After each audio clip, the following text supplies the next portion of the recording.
Good morning students. So last video के अंदर हमने न्यूटन्स लॉ ऑफ कूलिंग देखा था और उसको एक न्यूमेरिकल आपको मैंने करवाया था और एक होमवर्क में दिया था, शायद आपका सॉल्व हो गया होगा। अब आज का एक लास्ट पॉइंट वो आज कंप्लीट करेंगे और शायद आज चैप्टर आज खत्म भी हो जाएगा। सो देखो थोड़ी बहुत न्यूमेरिकल बाकी है। एग्जाम्पल देखो 11.5 वो पहले हम कंप्लीट करते हैं। सो 11.5 के अंदर देखो आपको क्या डेटा गिवन है वो थोड़ा हम सॉल्व करते हैं। 11.5 आपको इनिशियल टेम्परेचर गिवन है -12 डिग्री सेल्सियस, मास गिवन है 3 kg, T2 गिवन है आपको 100 डिग्री सेल्सियस, आपको आइस की स्पेसिफिक हीट आपको गिवन है एज वेल एज वाटर की भी आपको गिवन है। एस मतलब स्पेसिफिक हीट आइस के लिए एज वेल एज वाटर के लिए। अब देखो आपको क्या करना है, लास्ट में आपको जो भी 3 kg का वाटर मतलब कि आइस आपको गिवन है उसको आपको 100 डिग्री सेल्सियस पे लेके जाना है। तो कैसे जाओगे, तो वो स्टेप बाय स्टेप जाएंगे। पहले -12 डिग्री सेल्सियस से 0 डिग्री सेल्सियस पे आएंगे, तो ये तो स्टेट चेंज हो गया। जब स्टेट चेंज होता है, सॉरी यहाँ पे तो टेम्परेचर चेंज करना पड़ेगा, -12 से कितना 0 टेम्परेचर चेंज हुआ। तो कौन सा इक्वेशन आएगा, ms डेल्टा टी, आप C लिखो S लिखो, एक ही होता है स्पेसिफिक हीट कैपेसिटी। सो ms delta T mass 3, S आपको गिवन है 2100, ये रही। टेम्परेचर का डिफरेंस देखो 0 -12 तो +12 ये हो जाएगा।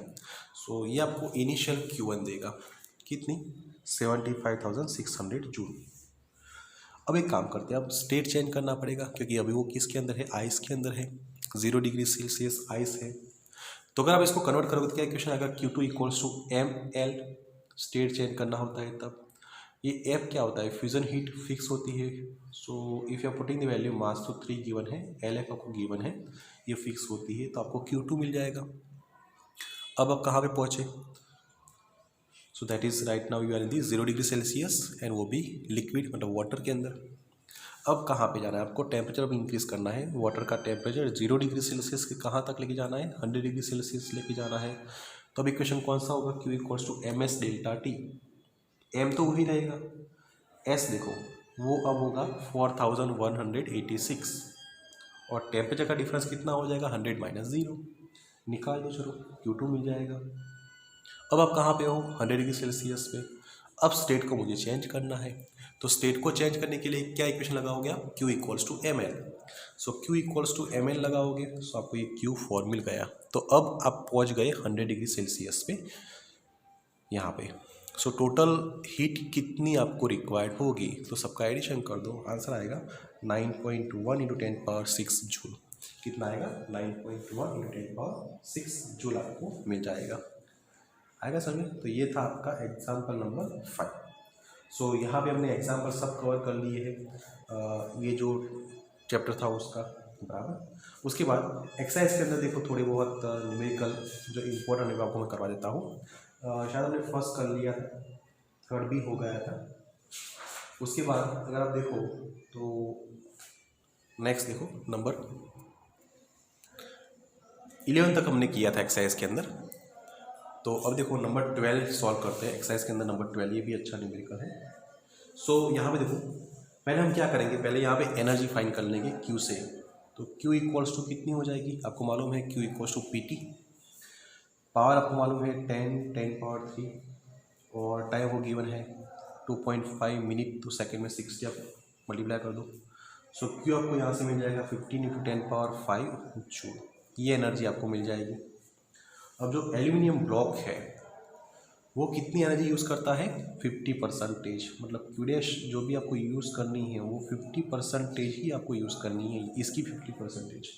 तो कैसे निकालोगे, Q डैश इक्वल्स टू 50 100 और 15 10⁻5। सबको Q डैश मिल जाएगा यहाँ से, वो कितना निकल के आएगा 75 × 10⁻4 जूल। तो ये एनर्जी आपको मिलेगी। अब बस इसकी वजह से क्या होगा, टेम्परेचर चेंज होगा। सो आपके पास इक्वेशन है Q equals to ms delta T. यहाँ पे एनर्जी हमारे पास Q डैश है, तो Q dash equals to ms delta T. So delta T आपको चाहिए, कितना निकल के आएगा, Q dash upon ms। Q dash की वैल्यू कितनी हमने फाइंड करके रखी, 75 10⁻4। मास आपको गिवन है 8, और एस फिक्स होता है 0.91 10⁻³ सो आपको डेल्टा टी यहाँ से मिल जाएगा कितना 103.02 डिग्री सेल्सियस, इतना टेम्परेचर में चेंज इसके अंदर आएगा। ठीक है, उसके बाद नंबर 13 भी एक अच्छा न्यूमेरिकल है, वो भी हम सॉल्व करते हैं। सो यहाँ पे कितना मेल्ट होगा आइस वो आपको पूछा है। तो आपको मास गिवन है इनिशियली 2.5 kg,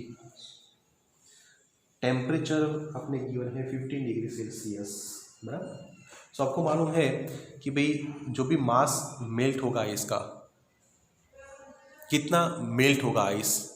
सो आपको नहीं मालूम, हम मान लेते चलो एम डैश जितना, एम डैश यहाँ पे एम डैश लिखते चलो, एम डैश जितना आइस जो उसका मास है वो मेल्ट हुआ। तो इक्वेशन हमारे पास क्या है, Q equals to M L.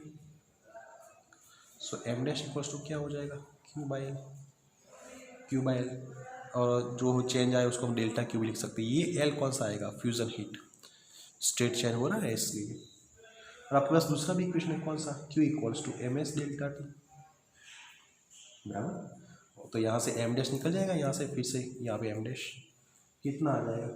सो यहाँ पे एम डैश इक्वल्स टू यहाँ पे कितना लिखोगे, M S delta T upon F.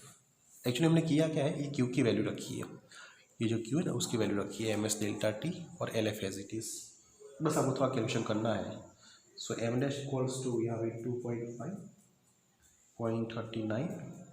10⁻³ delta T कितना होगा 500 माइनस 0 डिवाइड करो एल एफ, एल एफ आपको फिक्स मिलता है 335 10⁻³।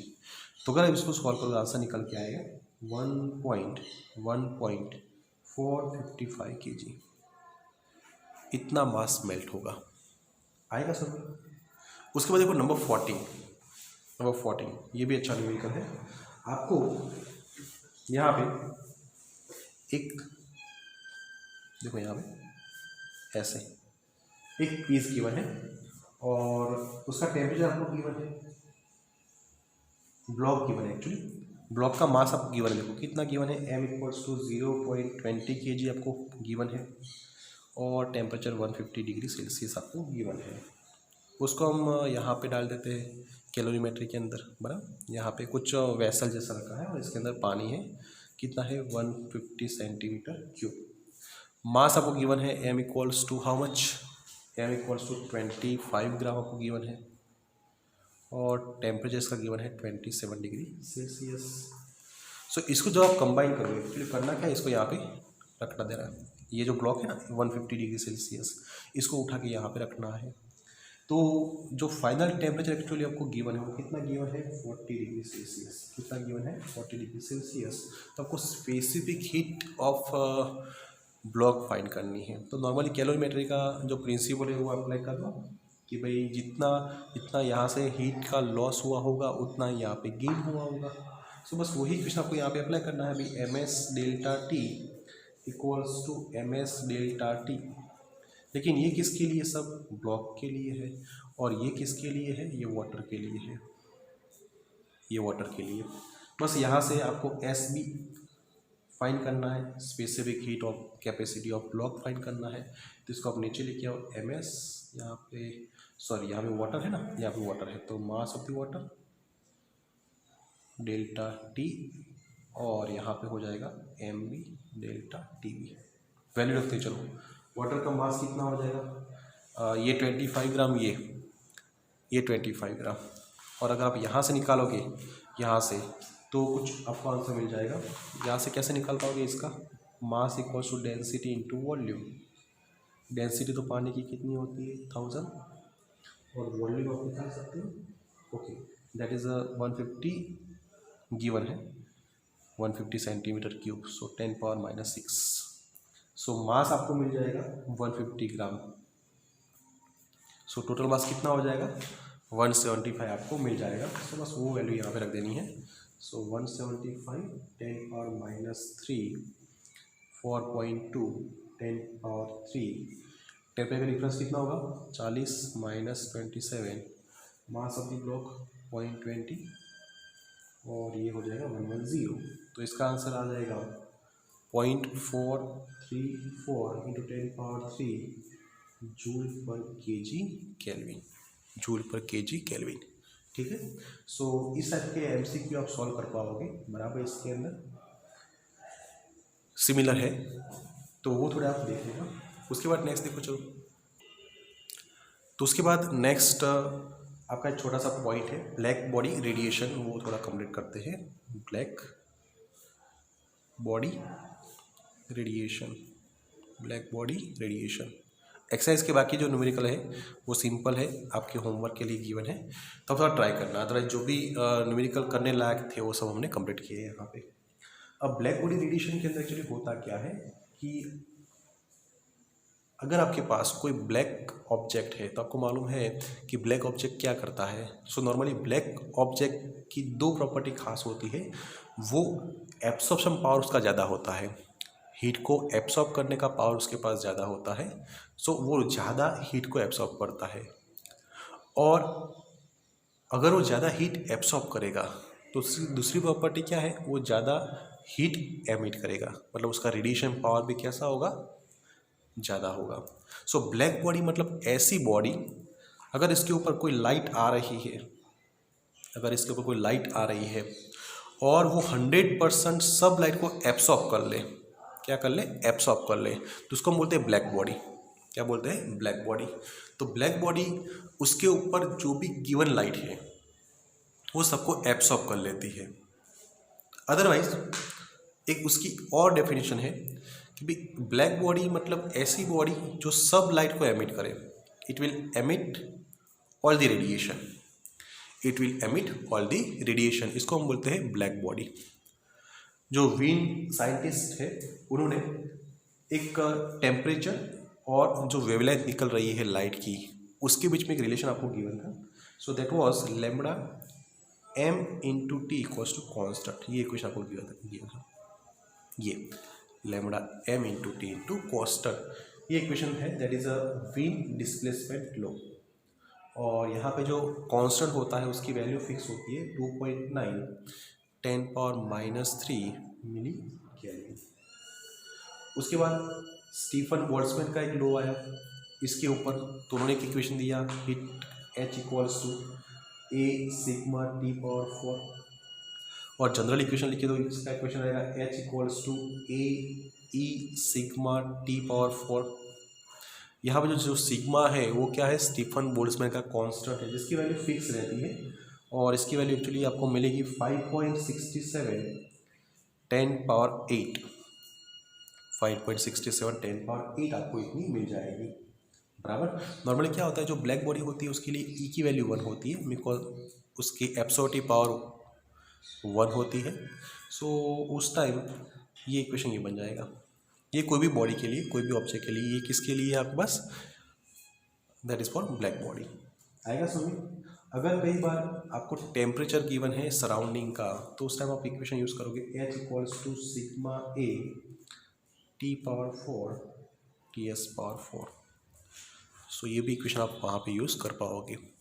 ठीक है, सो ये था आपका ब्लैक बॉडी रेडिएशन। सिंपल 2-3 चीज़ें आप याद रखना कि ब्लैक बॉडी मतलब ऐसी बॉडी जिसके लिए ई की वैल्यू 1 होगी और एक की वैल्यू 1 होगी। ई मतलब एब्सॉर्प्टिव पावर, ए मतलब एमिशन पावर, तो दोनों उसके लिए 1 हो जाती है। और उसके बाद ये वीन डिस्प्लेसमेंट लॉ है, temperature lambda m into T equals to constant बराबर। ये स्टीफन बोल्ट्जमैन का लॉ है, ए ई सिग्मा T⁴, ये उसका कांस्टेंट है, और जब भी सराउंडिंग का टेम्परेचर दिया जाता है तब हम ये इक्वेशन यूज़ करते हैं। आएगा समझ में। तो इसके साथ ये चैप्टर यहाँ पे हम कंप्लीट करते हैं और नेक्स्ट वीडियो के अंदर नया चैप्टर स्टार्ट करेंगे। Thank you.